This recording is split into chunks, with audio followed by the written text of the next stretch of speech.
ఎందరో మహానుభావులు అందరికీ నాయక వందనములు. ఈరోజు మనము పద్య భాగం నందలి విద్యా వైశిష్టం రచించిన వారు ఏనుగు లక్ష్మణ కవి, గుర్రం జాషువా, కరుణశ్రీ.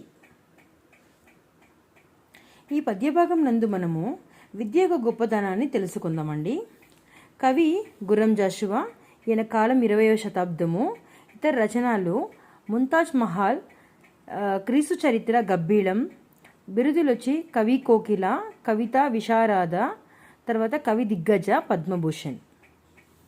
మరియు ఇంకొకరు కవి వాళ్ళు జంధ్యాల పాపయ్య శాస్త్రి, కరుణాశ్రీ అని మనం చెప్తాము. ఈయన కూడా 20వ శతాబ్దం చెందిన వారే. ఈయన రచనలు పుష్ప విలాపం, కుంతి కుమారి, సంధ్యశ్రీ మొదలగున్నది. తర్వాత ఇంకొకరు ఏనుగు లక్ష్మణ కవి, 18వ శతాబ్దం. ఈయన యొక్క రచనములు రామేశ్వర మహత్వం, గంగా మహత్యం అండ్ రామవిలాసం మొదలగునవి. సో ఈ పద్యభాగం మనం ఏం తెలుసుకుందామంటే, ఇది యాక్చువల్లీ నేను చిన్నప్పుడు కూడా ఈ పద్యం చదివినానండి. చాలా ముఖ్యమైనది. అంటే విద్యకు అంతం లేదండి. మనిషి పుట్టుక నుండి మరణించే వరకు నిరంతరం ఏదో ఒకటి నేర్చుకుంటూనే ఉంటారు. విద్య మనిషి ఉన్నతికి దోహదపడుతుందండి. విద్య అపారమైన సంపదతో పోల్చదగినది. డబ్బు ఎంత ఉన్నా అది ఒక్కసారి పోయేస్తుంది, కానీ విద్య ఎప్పుడూ ఎక్కడికి పోదండి, మనతోనే ఉంటుంది. ఇతరులను నేర్పించిన తరగని సంపద విద్య.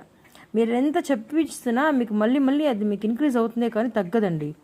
విద్యను ఇతరులకు దగ్గర నుండి దోచుకోలేం, నాశనం చేయలేం, నశింపజేయలేం. నిజమైన ధనం విద్య. ఆ విద్యను నేర్చుకున్నవారు ఎప్పటికైనా ఉన్నత స్థితికే చేరుకోగలుగుతారండి.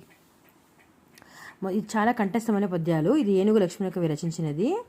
విద్య నిగూఢ గుప్తమగు విత్తము రూపము పురుషాలికెన్, విద్య యశస్సు భోగకరి విద్య గురుండు విదేశ బంధుడున్, విద్య విశిష్ట దైవతం విద్యకు సాటి ధనంబు లేదలిన్, విద్య నృపాల పూజితము విద్య నెరుంగని వాడే మర్త్యుడే. అంటే ఈ పద్యం ఒక భావం చూడండి. రహస్యంగా దాచుకున్న ధనం విద్య, మానవులకు అందం విద్య, అది కీర్తిని సుఖాన్ని ఇస్తుంది. విద్యయే మనకేమిటి? గురువు కూడా. విదేశాలలో బంధువు, దైవం. ఈ భూమిలో విద్యకు సాటి అయిన ధనం మరొక్కటి లేదండి. పాలకులచే పూజింపబడినదే విద్య. విద్య రానివాడు మరణించిన వానితో సమానమని చెప్తారు. మనకి విద్య ఉంటే మనం ఎక్కడైనా పోయి జయించుకొని రావచ్చు, కానీ విద్య లేకుంటే చాలా కష్టమండి బతకడం. రాజు మరణించే ఒక తెర రాలిపోయే, కవియు మరణించే నొక తార గగనమెక్కే, రాజు జీవించే రాతి విగ్రహములందు, సుకవి జీవించే ప్రజల నాలుకలు అందు. ఇది గుర్రం జాషువా గారు రచించినారు ఈ పద్యాన్ని. రాజు మరణిస్తే తార రాలిపోతుందంట. అదే ఒక కవి మరణిస్తే ఒక తార ఆకాశానికి చేరుతుంది.